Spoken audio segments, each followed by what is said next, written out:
নতুন বছরে পুণ্যার্থীদের জন্য সুখবর দিল ভারতের বিদেশ মন্ত্রক। 4 বছর বন্ধ থাকার পর অবশেষে চালু হতে চলেছে কৈলাস মানস সরোবর যাত্রা। মোদী সরকারের উদ্যোগেই ফের কৈলাস যাওয়ার সুযোগ পাবেন ভারতীয় পুণ্যার্থীরা। ইতিমধ্যেই বিদেশ মন্ত্রকের সচিব বিক্রম মিশ্রির চীন সফরের ফলে বরফ গলেছে। 2020 সাল থেকে বন্ধ থাকা কৈলাস মানস সরোবর যাত্রা শুরু করার সিদ্ধান্ত নিল ভারত চীন। দ্বিপাক্ষিক সম্পর্কের উন্নতির লক্ষ্যে ভারত এবং চীন 2020 সাল থেকে স্থগিত কৈলাস মানস সরোবর যাত্রা পুনরায় চালু করার সিদ্ধান্ত নিয়েছে।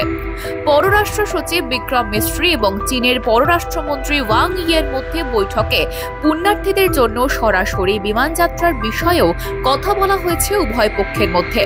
বিদেশ মন্ত্রক তার বিবৃতিতে বলেছে, উভয় পক্ষই 2025 সালে গ্রীষ্মে কৈলাস মানস সরোবর যাত্রা পুনরায় শুরু করার সিদ্ধান্ত নিয়েছে। এর জন্য প্রয়োজনীয় পদ্ধতি নিয়ে আলোচনা করার জন্য প্রাসঙ্গিক প্রক্রিয়া বিদ্যমান চুক্তি অনুযায়ী কাজ করবে।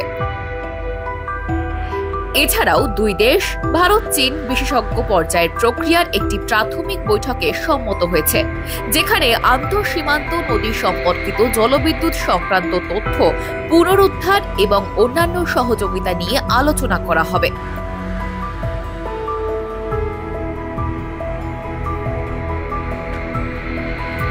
এতদিন প্রত্যেক বছর জুন থেকে সেপ্টেম্বরের মধ্যে ভারত এবং তিব্বতের মানস সরোবরের যাত্রা করতেন ভারতীয় পুণ্যার্থীরা। প্রায় প্রতি বছরই শয়ে শয়ে পুণ্যার্থী যান কৈলাসে। 2019 সালে শেষবার 31,000 পুণ্যার্থী কৈলাসে গিয়েছিলেন। বিদেশ মন্ত্রকের তত্ত্বাবধানে হয়ে থাকে এই পুণ্যযাত্রা। মূলত নাথুলা এবং লিপুলেখ পাসের মাধ্যমে ভারত থেকে তিব্বতে প্রবেশ করেন পুণ্যার্থীরা। তারপর কড়া নিরাপত্তা বলয়ে তাদের কৈলাস পর্যন্ত নিয়ে যায় চীনা প্রশাসন।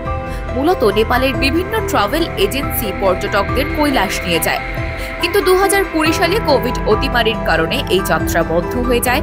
তারপর গালওয়ান সংঘাতের জেরে ব্যাপক অবনতি ঘটে ভারত চীন সম্পর্কে। দুই কারণেই 2023 সাল পর্যন্ত বন্ধ থাকে কৈলাস মানস সরোবর যাত্রা। তবে গত বছর প্রচুর কড়াকড়ি চাপিয়ে চীনের তরফে এই যাত্রা শুরুর প্রস্তাব দেওয়া হয়। ফলে প্রায় দ্বিগুণ হয়ে যায় যাত্রার খরচ। এত খরচের ধাক্কা সামলে ভারতীয় পুণ্যার্থীদের পক্ষে যাত্রা করা কার্যত অসম্ভব হয়ে পড়ে। মনে করা হচ্ছে এবারে পুণ্যার্থীদের সমস্যার দিকটি নিয়েও উভয় পক্ষের কথা বলা হবে। পুণ্যার্থীরা যাতে আগের মতো আবার কৈলাসে যেতে পারেন তার জন্য কেন্দ্রীয় সরকার সব রকম উদ্যোগ গ্রহণ করবে বলেও মনে করা হচ্ছে। প্রধানমন্ত্রী নরেন্দ্র মোদী নিজে এই বিষয়ে উদ্যোগী, কারণ একসময় তিনি নিজে কৈলাস মানস সরোবর যাত্রা করেছেন, যদিও তখন তাকে সন্ন্যাসের বেশে দেখা গিয়েছিল। উল্লেখ্য, গত অক্টোবরে রাশিয়ার কাজান শহরে এক বৈঠকে ভারতের প্রধানমন্ত্রী নরেন্দ্র মোদী এবং চীনের প্রেসিডেন্ট শি জিনপিং এর বিভিন্ন ক্ষেত্রে দুই দেশের সম্পর্ক স্বাভাবিক করতে রাজি হয়েছিল। মনে করা হচ্ছে তারই ফলশ্রুতি কৈলাস মানস নিয়ে ভারত চীনের ইতিবাচক সিদ্ধান্ত। ব্যুরো রিপোর্ট, মাধ্যম।